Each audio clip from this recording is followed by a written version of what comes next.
Puji Tuhan, Open Aldi. Iya. Terima kasih ya. Siap. Sudah berikan kesempatan pada saya. Saya hadir di sini bersama istri karena ada saya punya teman Leo Putuhena. Beliau dari unit itu dulu dia kerja di percepatan pembangunan Papua Barat. Oh ya. Di Jayapura. Nah, anaknya itu menikah. Jadi minta sama Pak Arifin, tapi Pak Arifin tidak bisa memberkati.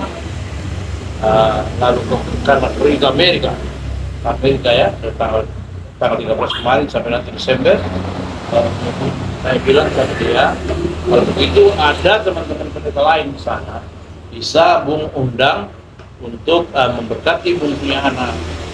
Saya bilang begini Bung, saya tidak terlalu benar. Jadi Bung saja sudah datang. Saya lihat jadwal, saya atur kembali jadwal sudah ada 3 bulan lalu memang. Jauh sekali. Atur kembali jadwal, lalu saya menyanggupi untuk datang untuk memberkati anaknya ya.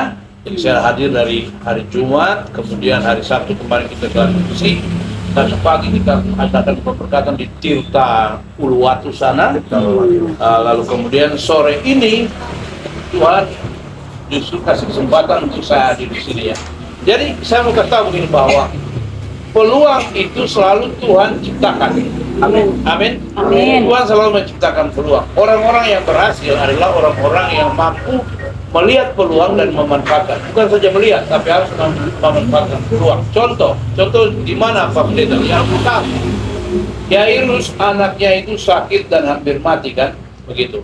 Lalu dia undang Tuhan Yesus. Yairus kita semua tahu, dia adalah kepala rumah ibadat ya pada waktu itu. Dia panggil Tuhan Yesus, undang Tuhan Yesus supaya datang berdoa bagi dia punya anak. Dan rombongan Tuhan Yesus bersama Yairus menuju ke Yairus punya rumah. Sementara mereka berjalan, ada perempuan yang meleleh darah sudah berapa belas tahun. Ada yang tahu? 12 tahun. Meleleh darah di Alkitab 12 tahun ya. Jadi tinggal kulit bungkus tulang toh. Dia sudah ke dokter tapi kemana-mana habiskan dia punya uang semua, rumah dia sudah jual, tapi tidak sembuh. Lalu dia dengar ada rombongan Tuhan itu, dia lihat, lalu dia bilang, ini dia, karena saya sudah lama dengar tentang Tuhan Yesus, baru kali ini saya mau jumpa dengan dia, saya akan ketemu dia, asal ku jamah saja untuk banyak, aku akan sembuh. Jadi Yairus undang Tuhan Yesus, tapi yang sembuh duluan perempuan meleleh darah. Ini yang namanya melihat dan memanfaatkan peluang. Haleluya. Ini yang Pak Nurdi lihat dan memanfaatkan sehingga saya mampir di sini. Amin. Puji Tuhan. Dan terima kasih bisa bergabung dengan ya ini jemaat Kapernaum ya. Nah, ini adalah Kapernaum apa nih? Gerombokan kan? Denpasar. Kapernaum Denpasar. Puji Tuhan. Ada Kapernaum sana. Negara ya. Prana. Nanti kita bikin lagi ada Kapernaum yang lain lagi toh. Amin. Puji Tuhan. Puji Tuhan. Tapi soal nama bukan urusan. Yang penting jiwa-jiwa diselamatkan. Amin. Orang bangga dengan nama.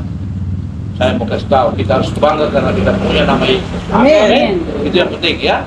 Dan kita berdoa ke depan biar Tuhan yang memimpin kita, menuntun kita, sehingga kita bukan saja ibadah di tempat ini, tapi kita pasti punya tempat permanen. Amin. Haleluya. Puji Tuhan. Walaupun saya sendiri juga belum punya tempat permanen, saya masih kontrak.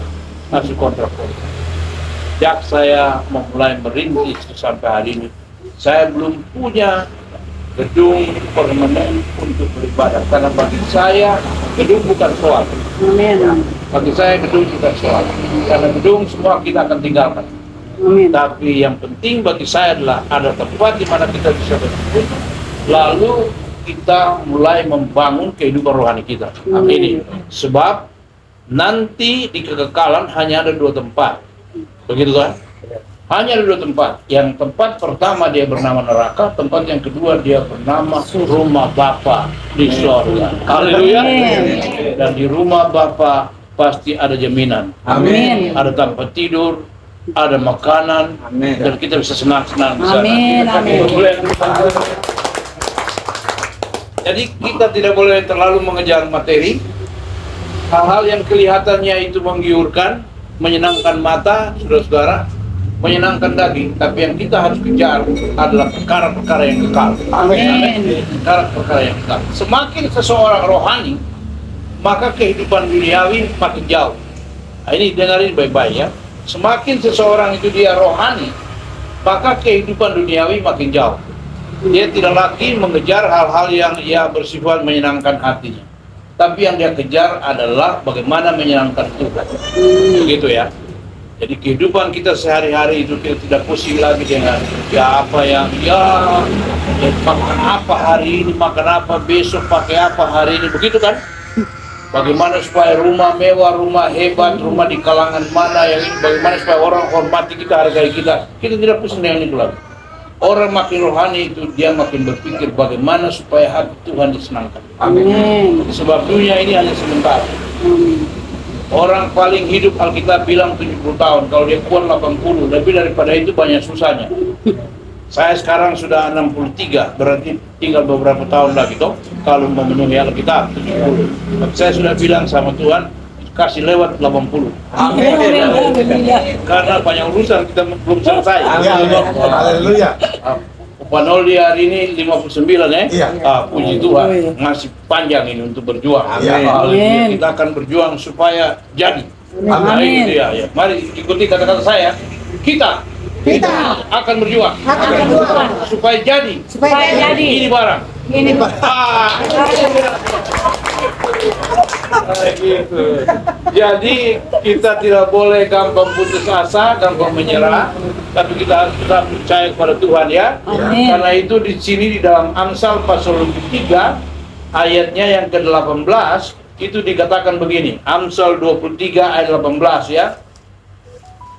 Kita kasih minggir begini sedikit ya. Begini sedikit. Iya, iya, begini. Amsal 23 ayat 18 sudah dapat belum? Amin. Sudah. Sudah ya? Sudah dapat? Coba baca sama-sama. Tunggu sampai dapat semua dulu. Amsal itu setelah kitab Mazmur. Ya. Ya. Bukan kitab Mansur ya. Amsal pasal 18 Amsal 23 ayat 18 ya. Sudah? Sudah. Kita baca sama-sama. 1, 2, 3. Karena masa depan sungguh ada dan harapan tidak akan hilang. Amin. Katakan amin. Amin. Mari katakan bersama saya. Ada masa depan Ada masa depan di dalam Tuhan. di dalam Tuhan. Saya percaya Saya percaya. harapan masih ada. Harapan masih ada. Saya percaya. Saya percaya. Saya punya harapan Saya punya harapan. akan hari esok. Akan hari esok. Amin. Jadi karena kita punya Tuhan, masa depan itu ada. Amin. Orang-orang yang hidup dengan pesimis, orang-orang yang hidup dengan khawatir dan ketakutan akan masa depan adalah orang-orang yang tidak percaya, orang-orang yang tidak punya Tuhan. Kalau kita punya Tuhan, maka kita tidak perlu takut. Amin. Tidak perlu khawatir. Sekarang ini orang mulai bicara tentang 2023 di mana akan terjadi krisis kan? Ya. Begitu. Coba. Belum lagi tahun 2023 sudah bicara krisis dari hari ini. Menurut para pengamat dan lain-lain. Kita bisa bilang boleh-boleh saja, boleh-boleh saja. Tuhan mungkin bisa pakai mereka, tapi apakah benar Tuhan pakai mereka untuk memberitahukan kepada kita bahwa tahun 2023 itu akan ada krisis ekonomi? Jangan-jangan mereka punya urusan sendiri, lalu mereka mendrive pikiran kita supaya dari sekarang kita mulai khawatir. Lalu kemudian tahun 2003 mereka mulai merekayasa, tanda petik ya, merekayasa sesuatu lalu menciptakan kekhawatiran itu, menciptakan akan situasi. Nah, ini menurut pikiran liar saya. Tuhan Yesus berkata bahwa masing-masing hari mempunyai kesusahan sendiri-sendiri. Amin. Kesusahan sehari cukup untuk sehari. Sehari. Jadi Tuhan Yesus bilang tidak usah kamu pikir hari esok, karena masing-masing hari punya kesusahan sendiri. Apalagi tahun depan, lama sekali itu, masih jauh. Jadi orang yang punya Tuhan, dia tidak gampang kuat. Amin. Dia tidak gampang putus asa. Tapi dia punya pengharapan. Ini yang penting. Jadi kalau manusia sudah tidak memiliki lagi pengharapan dalam hidup ini, maka yang pertama dia akan terganggu secara psikis. Ya, secara psikis dia terganggu kalau dia tidak punya pengharapan. Yang kedua, ya psikis itu termasuk mental ya, itu maksudnya. Yang kedua, daya juangnya akan berkurang. Kalau daya juang sudah berkurang, saudara-saudara, maka kita tidak bisa merebut kemenangan di dalam situasi yang penuh dengan kompetisi ini, begitu ya, karena daya juang kita sudah kurang.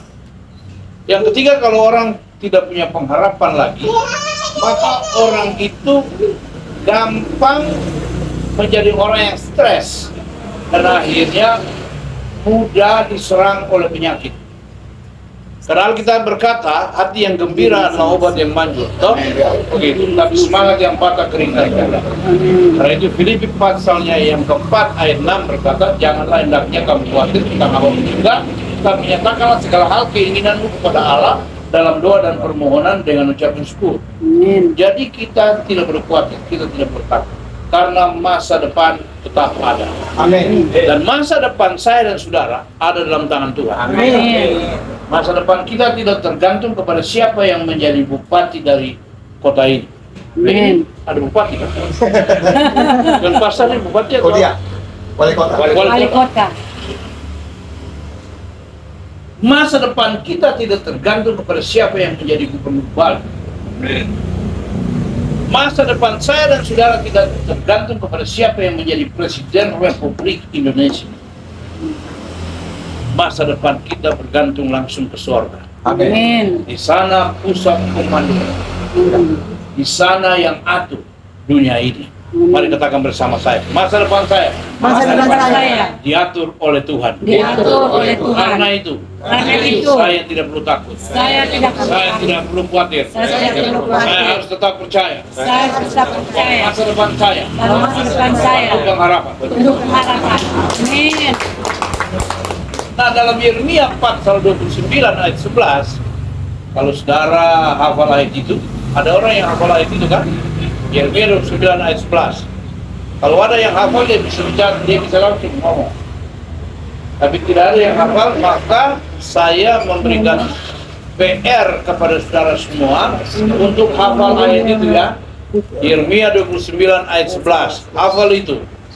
Nanti minggu depan atau 2 minggu lagi, siapa yang bisa ngomong di dalam kepala, bukan di luar kepala ya, di dalam kepala, maka Popanoldi akan kasih hadiah buat dia. Nah, begitu kan? Amin. Mungkin hadiah aqua 1 botol kah?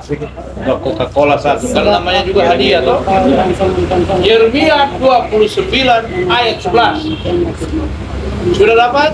Sudah. Oke, coba satu orang baca dengan suara yang keras. 1, 2, 3. Yeremia 29 ayat 11, firman Tuhan. Sebab aku ini mengetahui rancangan-rancangan apa yang ada padaku mengenai kamu. Demikianlah firman Tuhan, yaitu rancangan damai sejahtera dan bukan rancangan kecelakaan, untuk memberikan kepadamu hari depan yang penuh harapan. Amin. Jadi yang dikatakan di situ apa? Aku ini mengetahui rancangan-rancangan apa yang ada padaku mengenai kamu kan? Jadi aku ini itu siapa? Tuhan. Tuhan ya. Jadi Tuhan mengetahui rancangannya sendiri tentang saya dan saudara. Berarti Tuhan punya rancangan terhadap hidup kita. Amin. Mari pegang dada saudara. Katakan, saya tahu. Saya tahu Tuhan yang merancang Tuhan yang merancang masa depan saya. masa depan saya Pasti cemerlang. pasti cemerlang. Amin. Jadi pulang dan pikirkan bahwa yang pegang dan rancang masa depan saya dan saudara adalah Tuhan. Amin. Kalau Tuhan yang pegang dan rancang masa depan kita, kata Alkitab tadi bilang apa? Bukan rancangan kecelakaan. Amin. Amin. Tapi damai sejahtera dan hari esok yang Penuh harapan. penuh pengharapan. Jadi ada harapan untuk hari ini. Amin. Untuk gereja yang dimulai dengan gospel ini ada harapan di hari esok. Dari gospel dia berubah menjadi jemaat. Amin. Amin. Dari tempat di apa ini apa daerah sini dia berubah jadi gedung. Amin. Haleluya. Amin. Amin. Siapa percaya? Amin. Amin. Kasih kemuliaan bagi Tuhan. Jadi kalau saudara percaya itu, saya minta sama saudara untuk siap berkorban apa saudara mau. Haleluya. Karena kita akan sampai ke poin itu. Bahwa Tuhan yang pegang masa depan kita. Kalau Tuhan pegang masa depan kita, maka segala sesuatu yang kita sedang hadapi dan alami sekarang pasti ke depan akan berubah. Amin. Amin. Karena hidup ini bagaikan pedati kan, dia berputar terus. Kadang kita di atas, kadang di tengah, kadang di bawah. Tapi baik pun kita ada di atas maupun di bawah, bukan persoalan. Yang penting dengan siapa kita hidup. Amin. Haleluya. Amin. Jadi jangan percaya orang-orang yang khotbah dan mengajar bahwa hidup ini di atas terus. Tidak seperti roda pedati. Orang percaya itu dia harus terus di atas, menang terus. Tidak. Bukan itu. Realitas hidup sehari-hari ada masalah, ada kesulitan. Kadang kita punya uang, kadang tidak punya sama sekali. Kadang kita sehat, kadang kita tidak sehat. Itu realitas hidup. Walaupun kita hidup bersama Tuhan, kita tidak bisa memungkiri realitas hidup. Tapi karena kita punya Tuhan, baik pun kita di atas, kita tidak sombong, lupa diri, maupun kita dibawa ke lindas, kita tidak menyangkal Tuhan. Amin. Amin. Kita tetap bersyukur, berdoa dan berharap, sabar akan melihat perubahan itu terjadi lagi. Karena kita punya terus. Nah, ini dia. Jadi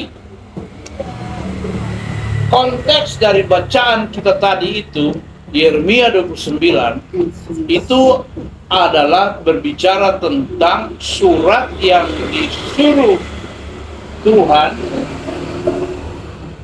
kepada Yeremia untuk menulis pesan-pesan Tuhan dan kirim kepada orang-orang Israel yang ada di pembuangan di Babel. Itu konteksnya begitu.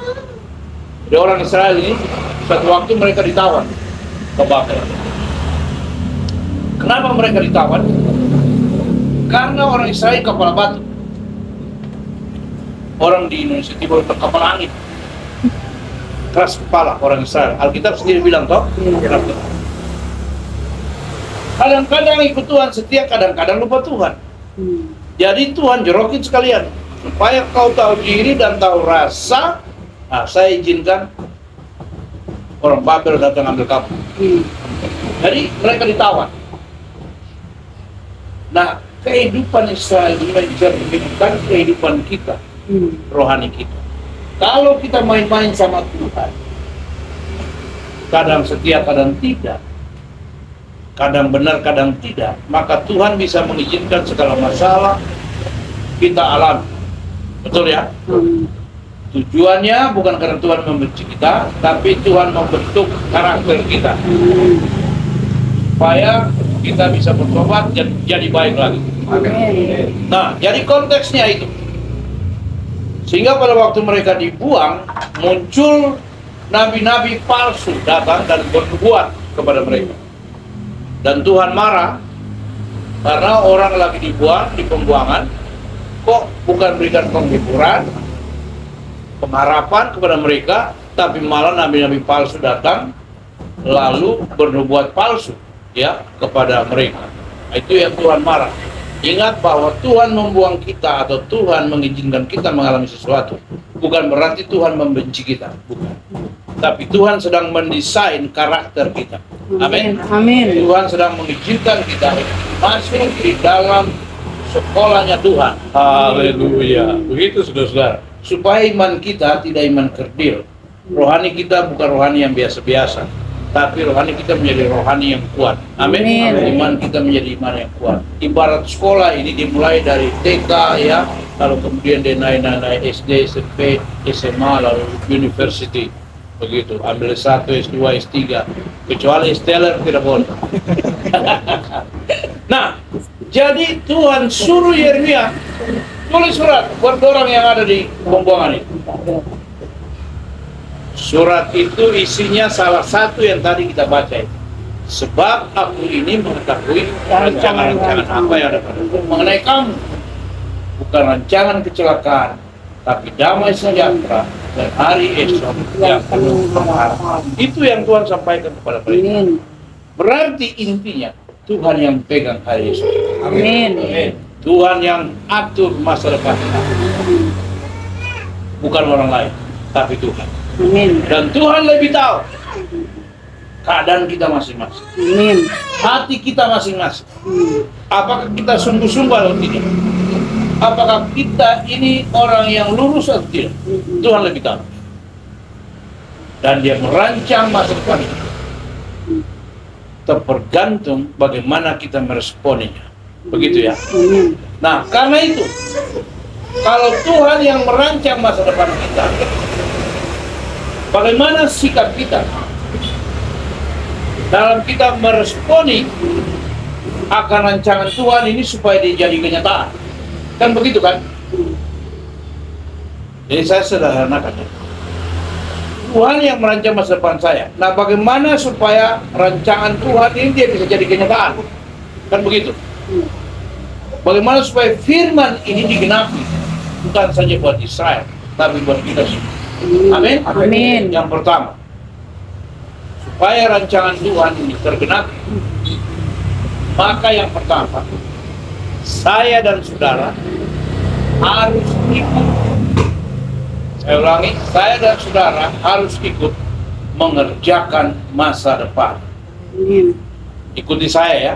Saya harus mengerjakan masa depan saya. Masa depan saya. Kemudian bagi Tuhan. Amin. Jadi masa depan saudara itu kerjakan sendiri. Tidak bisa titip kepada tetangga. Haleluya.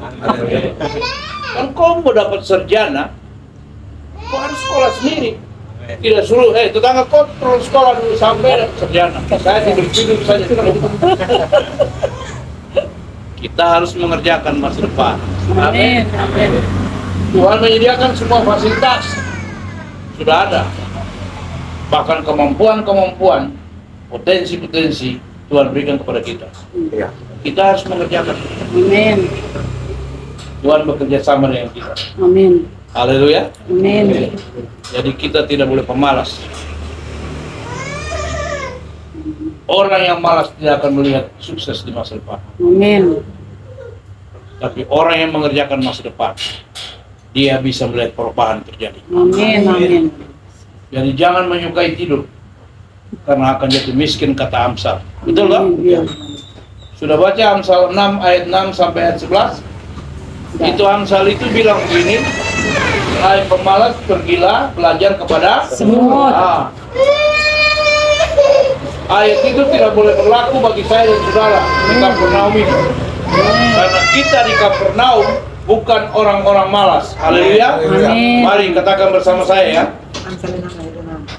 Katakan bersama-sama dengan saya. Saya adalah orang rajin. Orang rajin. Karena itu ayat tadi itu tidak berlaku Tidak berlaku bagi saya. bagi saya. Amin. Amin. Jadi kalau saudara malas, baru ayat itu berlaku. Jadi jangan tersinggung ya. Kalau ayat itu saudara baca atau dibacakan orang dan saudara dengar, pas dengan saya ini. Pemalas bangun pagi. Saya pemalas bikin PR. Saya pemalas kerjakan tugas. Saya pemalas memasak di dapur. Saya pemalas bersih-bersih rumah. Saya pemalas cuci pakaian tunggu satu minggu. Baru begitu cuci tulang belakang sakit karena terlalu banyak.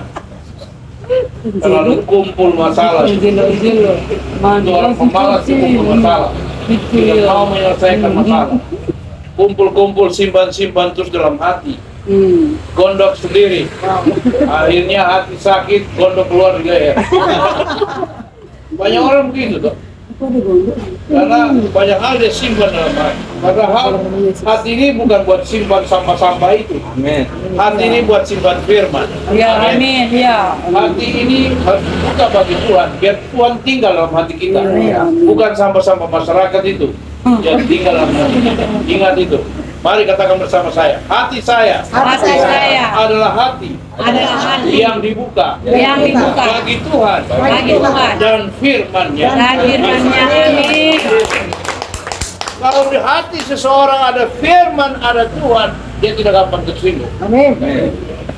Dia tidak gampang putus asa, dia tidak gampang marah-marah, tidak gampang cemburu, tidak gampang khawatir. Karena hatinya ada Tuhan. Amin. Tapi orang yang gampang khawatir, gampang marah-marah, gampang takut, ya, cemburu, itu orang yang dalam hatinya tidak ada firman. Jadi dia gampang dengar dan percaya cerita-cerita macam-macam. Apalagi gosip-gosip, semakin digosok semakin disik. Nah, begitu. Tapi kalau orang ada firman, dia dengar apa juga tidak perlu. Kenapa? Habisin waktu. Amin. Saya punya tugas banyak. Amin. Tugas apa saja, Pak? Saya mesti baca firman per jam. Kan begitu. Ya. Itu salah satu tugasnya. Satu hari 5 Saya mesti baca firman. Saya mesti kirim orang firman supaya dia tahu bahwa Tuhan mengasihi dia. Amin. Dan Tuhan sedang merancang kehidupan. Nah, begitu, ya. Jadi ini yang pertama, kita harus mengerjakan masa depan kita. Karena itu baca ayat 4. Jadi Yeremia 29 ayat 4, 5, 6, dan 7 dibicara soal mengerjakan masa depan. Tuhan memang buang kita, izinkan kita mengalami banyak hal, tapi Tuhan tidak mau kita hancur. Amin. Tuhan tidak mau kita terpuruk. Tuhan mau kita tetap eksis. Karena itu firman-Nya luar biasa. Mulai ayat 4, ya. Sudah dapat? Sudah. Coba satu orang baca dengan suara yang nyari. Ibu Kak? Yeremia 29 ayat 4, firman Tuhan. Beginilah firman Tuhan semesta alam, Allah Israel, kepada semua orang buangan yang diangkut ke dalam pembuangan dari Yerusalem ke Babel. Lanjut sampai 7. Dirikanlah rumah untuk kamu diami. Apa dibilang situ? Dirikanlah rumah untuk kamu diami. Amin. Amin. Lanjut. Buatlah kebun untuk kamu nikmati hasilnya. Haleluya. Amin. Tuhan tidak mau kita lapar. Amin. Amin. Lanjut. Ambillah istri untuk memperanakan anak laki-laki dan perempuan. Lanjut. Ambillah istri bagi anakmu laki-laki dan carikanlah suami bagi anakmu perempuan, supaya mereka melahirkan anak laki-laki dan perempuan, agar di sana kamu bertambah banyak dan jangan berkurang. Amin. Amin. Tuhan tidak mau kita berkurang toh. Tuhan mau kita eksis. Amin. Amin. Harus bertambah-tambah. Amin. Mari katakan bersama saya. Kapernaum Kapernaum dan pasar dan pasar harus tiap hari, tiap bulan, tiap tahun, bertambah jiwa baru. Amin. Lanjut Ibu. Usahakanlah kesejahteraan kota kemana kamu aku buang, dan berdoalah untuk kota itu kepada Tuhan, sebab kesejahteraannya adalah kesejahteraanmu. Amin. Amin. Ya, sampai di situ Ibu. Jadi kita harus berusaha. Israel di padang belantara selama 40 tahun, mereka mengalami mujizat. Mana turun dari surga tiap hari. Tapi mereka harus bekerja. Keluar kumpul mana, lalu diolah, masak, mereka makan. Berarti harus bekerja, toh? Iya, bekerja. Karena mana-mana itu tidak bisa merayap sendiri, masuk dalam tenda, naik ke dalam kompor, kasih menyala kompor, rebus sendiri-sendiri. Kalau sudah matang dia berteriak, "Oi orang dalam rumah, makanan sudah siap." Katakan bersama saya harus mengerjakan masa depan. Masa depan. Harus. Dalam Amsal pasal 10 ayat 4. Satu orang sebelah sini kita baca. Karena tadi ibu ini terus jadi. Nanti dia sendiri berkata. Amsal 10. Amsal 10. Amsal 10 ayat 4 ada. Ya. Tangan yang lamban membuat miskin, tetapi tangan yang rajin menjadikan kaya. Haleluya. Amin, amin. Firman bilang apa situ? Tangan yang lamban membuat miskin, tangan yang rajin menjadikan kaya. Ya. Firman tidak bilang rajin ke gereja nanti kaya toh? Amin. Tidak toh?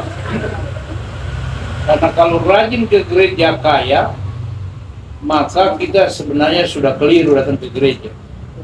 Ternyata banyak orang gereja miskin toh. Orang yang tidak ke gereja lebih kaya dari kita. Kelebihan kita hanya kita punya sorga. Amin. Itu kelebihan kita. Amin. Tapi kita tidak boleh hanya punya sorga. Dunia juga harus kita kuasai. Amin. Amin. Karena itu orang-orang yang kaya, maksudnya orang-orang yang punya masa depan yang lebih baik, melihat perubahan di masa depan adalah orang-orang yang rajin bekerja. Amin. Amin. Jadi bekerja itu harus. Yesus bilang, Bapakku bekerja sampai hari ini. Tuhan kita bukan Tuhan pengangguran dan suka tidur-tidur. Tapi Tuhan yang bekerja sampai hari ini. Haleluya. Amin. Kalau dia tidak bekerja sampai hari ini, dunia ini sudah kacau. Tapi dia bekerja sampai hari ini, diatur semua. Amin. Haleluya. Amin. Itu Tuhan kita. Karena itu Yohanes pasal 15, kalau saudara baca ayat 1,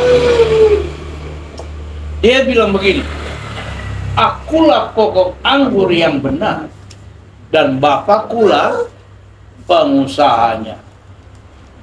Betul ya? Alkitab saudara bunyi begitu atau? Betul? Yohanes 15 ayat 1. Di HP itu bisa di-download Alkitab. Supaya HP tidak pakai saja hanya main-main Facebook, Yohanes tapi 15 bisa buka ayat Alkitab. 1. Yohanes 15 ayat 1. Akulah pokok anggur yang benar dan Bapakkulah pengusahanya. Betul ya? Amin. Jadi Bapak pengusaha ya. Kita anak-anak pengusaha. Haleluya. Amin. Anak pengusaha penganggur-nganggur atau ikut kerja? Kerja. Kerja. Harus kerja. Karena kalau tidak ikut kerja, kita tidak makan. Jadi saudara lihat, masa depan itu harus dikejar. Ya. Kita tidak bisa duduk-duduk langsung mulai menghayal tentang masa depan. Saya punya rumah besar, punya ini. Tapi kita tidak kerja. Iya. Oh akan mati dengan hayalan.